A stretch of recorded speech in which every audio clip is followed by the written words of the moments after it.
آگے حضرت محمد رسول اللہ کی جنازے کی نماز پڑھ لی جاتی ہے، دفن کر دیا جاتا ہے، اور دفنانے کے بعد پہلی اذان کا وقت ہوتا ہے۔ حضرت بلال کو آواز دی جا رہی ہے، آئین البلال، بلال کہاں ہے؟ بلال خاموش کھڑے۔ لوگوں نے کہا بلال کیا ہوا؟ اذان دو، وقت ہو گیا ہے۔ حضرت بلال نے منع کر دیا، لوگوں حضرت بلال نے منع کر دیا، لوگوں محمد رسول اللہ کے رخصت ہو جانے کے بعد اب ہم سے اذان کے لیے مت کہو۔ اللہ کے رسول جب سامنے کھڑے ہو جاتے تھے تو اشہدو ان محمد رسول اللہ کہتے ہوئے میں ان کے چہرے کا دیدار کرتا تھا۔ اب نبی ہمارے سامنے کھڑے نہیں ہوں گے تو میں کس کا چہرہ دیکھوں گا؟ حضرت بلال اس حد تک نبی اکرم کی جدائی میں اس حد تک چلے گئے کہ وہ جہاں گلی جس گلی میں جاتے یہی کہتے ہیں، اللہ کے رسول مجھ سے کیا غلطی ہو گئی، مجھے چھوڑ کے کیوں چلے گئے؟ اے میرے نبی میں نے کیا خطا کی، مجھے چھوڑ کے آپ چلے گئے؟ یہ ان کی زبان سے جملے نکلنے لگے۔ لوگوں نے ان کو مدینے سے باہر بھیج دیا، یہاں رہیں گے مسجد نبی کے بغل میں روضہ رسول کو، نبی اکرم کی قبر کو دیکھیں گے تو یہ نبی کو بہت یاد کریں گے۔ چلو ان کو کچھ مہینوں کے لیے باہر بھیج دیں۔ 6 مہینے تک وہ ملک شام میں رہے، اور 6 مہینے کے بعد انہوں نے نبی اکرم کو خواب میں دیکھا۔ 6 مہینے کے بعد خواب میں دیکھا تو کہا، اللہ کے نبی خواب میں ان سے کہہ رہے، اے بلال تو میرا مدینہ چھوڑ کے کہاں چلا گیا؟ اے بلال تو میری قربت چھوڑ کے کہاں چلا گیا؟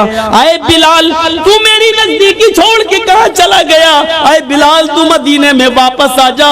فجر کی نماز پڑھتے ہی گھوڑا دوڑا دیا اور چلنے لگے۔ لوگوں نے کہا بلال کہاں جا رہے ہو؟ کہنے لگے مجھے میرے آقا نے بلایا ہے، مجھے میرے نبی نے بلایا ہے، اب شام چھوڑ کر میں مدینے کی طرف جا رہا ہوں۔ 6 مہینے کے بعد مدینے آئے، مدینے میں پہنچ کر فوراً لوگوں سے پوچھا کہ مجھے محمد رسول اللہ کی بیٹی فاطمہ سے ملواؤ۔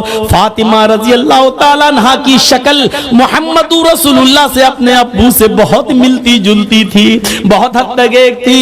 لوگوں مجھے فاطمہ کا چہرہ دیکھ لینے دو کہ ان کو دیکھ کر میں محمد رسول اللہ کو یاد کر لوں گا۔ لوگوں نے کہا بلال تم مدینے سے باہر تھے، ٹیلی گرام کا اور موبائل کا زمانہ نہیں تھا۔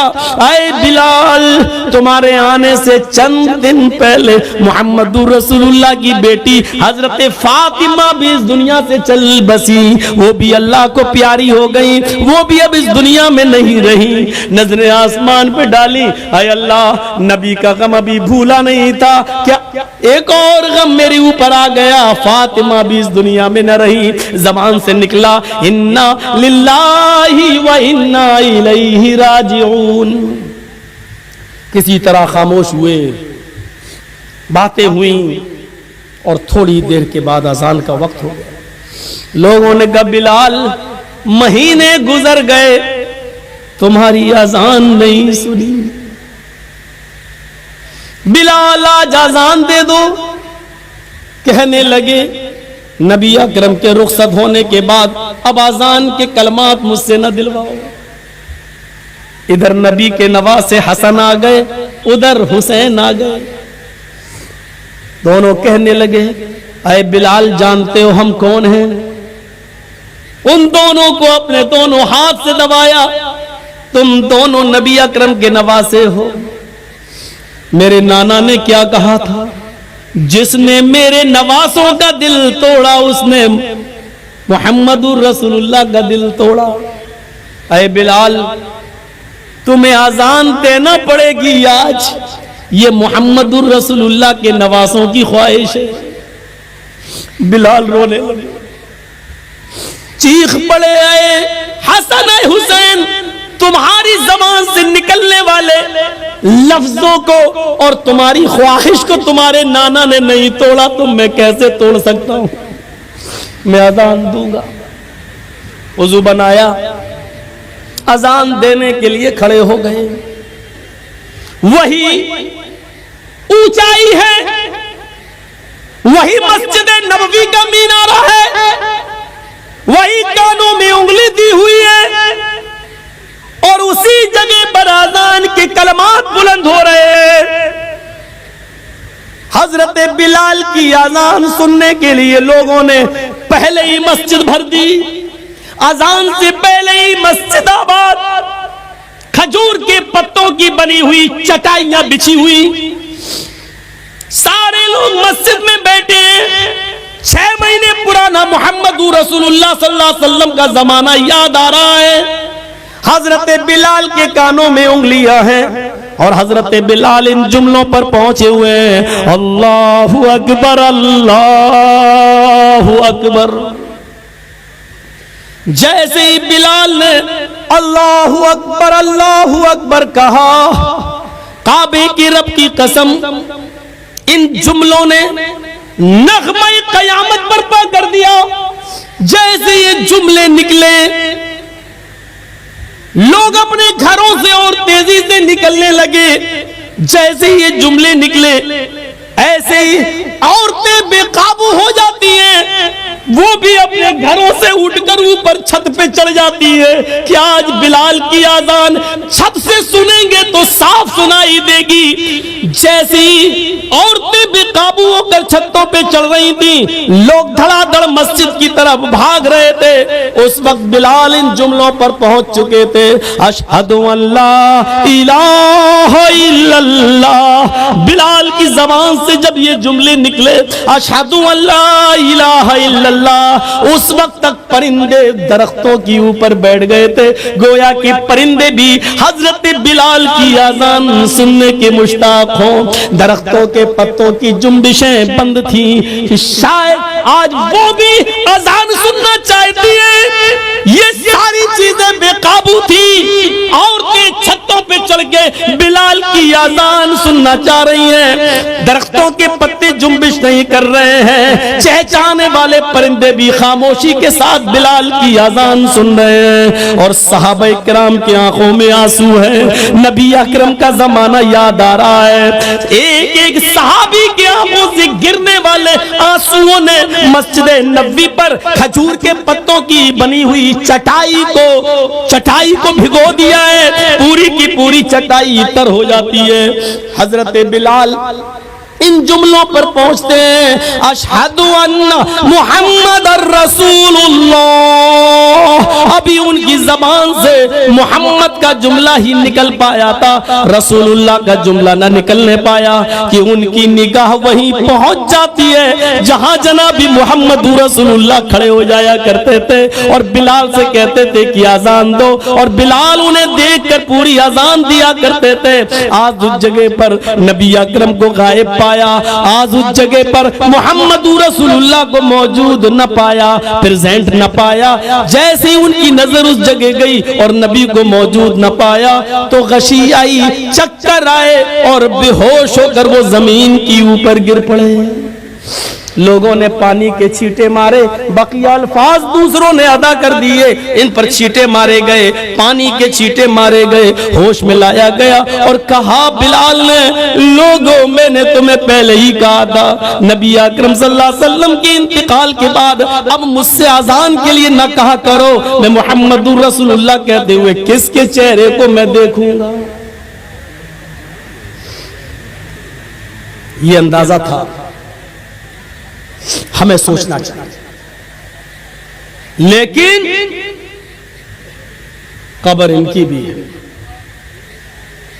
فاطمہ رضی اللہ تعالی عنہ کے سینٹنسز پر غور کیجئے، بار بار نہیں دہراؤں گا، ان کو بھی رخصت ہونا پڑا، لیکن وہی چیز یاد کریے، ایک طرف انسان ہم اور آپ مر جائیں اور مرنے کے بعد ہمارا حساب کتاب نہ ہو اور مٹی میں ملا دیے جائیں، یہ بہت اچھی چیز ہے کہ اگر ایسا ہو جائے، لیکن ایسا ہوگا نہیں۔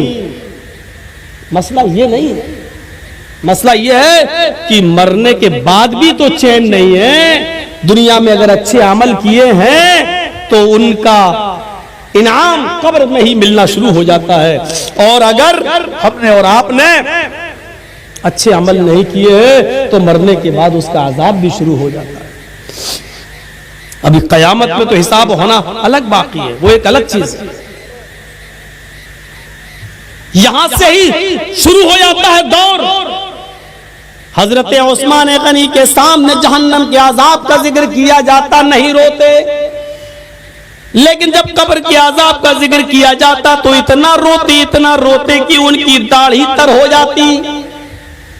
پوچھا ہے عثمان، جہنم کے عذاب کا ذکر ہوتا تو تم نہ روتے، اور قبر کے عذاب کا ذکر ہوتا تو اتنا روتے، کیا بات ہے؟ فرمایا لوگو، یہ قبر آخرت کی منزلوں میں سے پہلی منزل ہے۔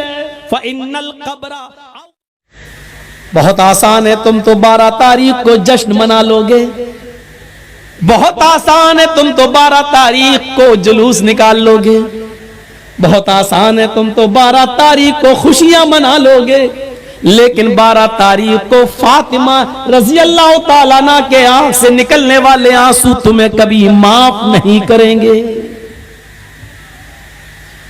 یہ 12 تاریخ تھی، ربیع الاول کی 12 تاریخ تھی۔ ہم اپنی 12 تاریخ پہ نظر ڈالیں اور اس 12 تاریخ پہ نظر ڈالیں، اور کچھ کہنے کی ضرورت ہی نہیں، حالات ہمیں اس کہنے کی اجازت بھی نہیں دیتے ہیں۔ میرے بھائیوں سنو، کیا کہتی ہیں فاطمہ؟ وا کر بابتا منا جا برب بندہ، ہائے میرے ابو، آپ کو آپ کے رب نے بلایا اور آپ چلے گئے، آپ نے اس کی دعوت کو قبول کر لیا، یہ بھی نہیں سوچا کہ آپ کے چاہنے والوں پر کیا بیتے گی، یہ بھی نہیں سوچا کہ آپ کے چاہنے والوں پر کیا گزرے گی۔ اے اللہ کے نبی، اے میرے ابو، آپ چلے گئے۔ دوسرے جملے پر غور کرو، وا کر بابتا من جنت الفردوس مابا، اے ابو، آپ سے تو آپ کے رب نے جنت الفردوس کا وعدہ کیا، آپ کا ٹھکانہ تو جنت الفردوس ہے، آپ تو جنت الفردوس چلے گئے۔ تیسرے جملے پر غور کرو، وا کر بابتا الا جبریل ننا، اے ابو، اب قرآن کس کے اوپر نازل ہوگا؟ اب جبرائیل قرآن کی آیتیں کس کے اوپر لے کر آئیں گے؟ اب قرآن کس پر نازل ہوگا؟ آپ نہیں تو قرآن بھی بند ہو جائے گا، اس کی آیتیں نازل ہونا بھی بند ہو جائے گا، اس لیے کہ صاحب قرآن ہی نہیں رہا تو قرآن کس پر نازل ہو؟ نہیں، اے ابو، میں جبریل کو منع کر دوں گی، اب وہ قرآن لے کر نہ آئے۔ اے ابو، اب میں جبریل کو روک دوں گی، اب وہ قرآن لے کرنا ہے، اس لیے کہ صاحب قرآن نہ رہا اس دنیا میں، صاحب قرآن اب نہ رہا۔ ان جملوں پر غور کرو اور اپنے سینے کو ٹھوک کر بتاؤ ایمانداری کے ساتھ 12 تاریخ کو نکلنے والے ان جملوں پر ہمارا جشن کیا کہہ رہا ہے۔ پھر فاطمہ کہتی ہیں، لوگوں 12 تاریخ کو میری اوپر میرے ابو کی جدائی کے بعد غموں کے ایسے پہاڑ ٹوٹے، جو مصیبتیں، جو غم میرے اوپر آئے، اگر وہ غم کسی پہاڑ کی اوپر ڈال دیے جاتے تو پہاڑ بھی چور چور ہو جاتا، ریزہ ریزہ ہو جاتا۔ اور جو غم میرے ابو کے بعد مجھے ملے، میرے ابو کی جدائی پر مجھے ملے، اگر وہ غم کسی دن پر ڈال دیے جائیں تو وہ دن بھی رات میں بدل جائے۔ 12 تاریخ ہمیں یہ بتاتی ہے کہ کائنات کو روشن کرنے والا سورج غروب ہوا تھا، اس پر ہمیں وہ ماحول بنانا چاہیے کہ 12 تاریخ کو نبی اکرم کی ہم پیدائش کی خوشی نہ بھولیں، لیکن اتنی خوشی نہ منائیں کہ ہم 12 تاریخ کو غم بھول جائیں، اور اتنا ماتم اور اتنا غم بھی نہ کریں کہ ہم نبی اکرم کی پیدائش بھول جائیں۔ ہمیں تو بیچ کا راستہ اپنانا چاہیے تھا، ہمیں تو معتدل راستہ اپنانا چاہیے تھا، یہاں دونوں طرف سے غلطی ہو رہی ہے۔ میرے پیارے ساتھیوں، قرآن سنتے جاؤ، حدیث سنتے جاؤ اور اپنے ایمان کا جائزہ لیتے جاؤ۔ ہاں اب سنیے میرے بھائیوں، اللہ کے نبی صلی اللہ علیہ وسلم کو دفن کر دیا گیا۔ سب سے پہلے ابو بکر صدیق نے نماز جنازہ پڑھی، اس کے بعد عمر فاروق نے، عثمان غنی نے، حضرت علی نے، پھر صحابہ نے، لوگ آتے گئے نماز پڑھتے گئے، پھر بعد میں بچوں نے، اور سب سے لاسٹ میں عورتوں نے، عورتوں کے بعد سب سے لاسٹ میں بچوں نے۔ میرے بھائیوں، لیکن آپ کی جنازے کی نماز کسی نے پڑھائی نہیں ہے۔ لوگ اس حجرے میں آتے تھے، پڑھ کے نکل جاتے تھے، پورا دن اسی میں گزر گیا، پوری رات اسی میں گزر گئی۔ کچھ لوگ ایسے تھے جو دور سے آئے، اللہ کے نبی صلی اللہ علیہ وسلم کی بیوی سے کہنے لگے، امی عائشہ ہم رات میں پہنچے، دور کے رہنے والے ہیں، ہمیں نبی اکرم کا چہرہ دکھا دو۔ تو انہوں نے سر کھول دیا اور کہا دیکھ لو۔ کہنے لگے وہ صحابی، آئے امی عائشہ ہمیں اندھیرے میں نبی کا چہرہ صحیح سے دکھائی نہیں دے رہا ہے، تو چراغ جلا دو، کچھ روشنی کر دو۔ تو حضرت عائشہ کہنے لگی، آئے محمد کے ساتھیو، میرے گھر کی اتنی انسلٹ کیوں کر رہے ہو؟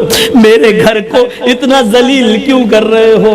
مجھے اتنا رسوا کیوں کر رہے ہو؟ اس صحابی نے کہا، امی عائشہ ہم آپ کو انسلٹ کیسے کر سکتے ہیں؟ ہم تو اپنے نبی کا چہرہ دیکھنا چاہتے ہیں۔ تو امی عائشہ نے کہا، لوگوں میرے گھر میں اتنا تیل بھی نہیں ہے کہ میں چراغ جلا کر تمہیں محمد رسول اللہ کا چہرہ دکھا سکوں۔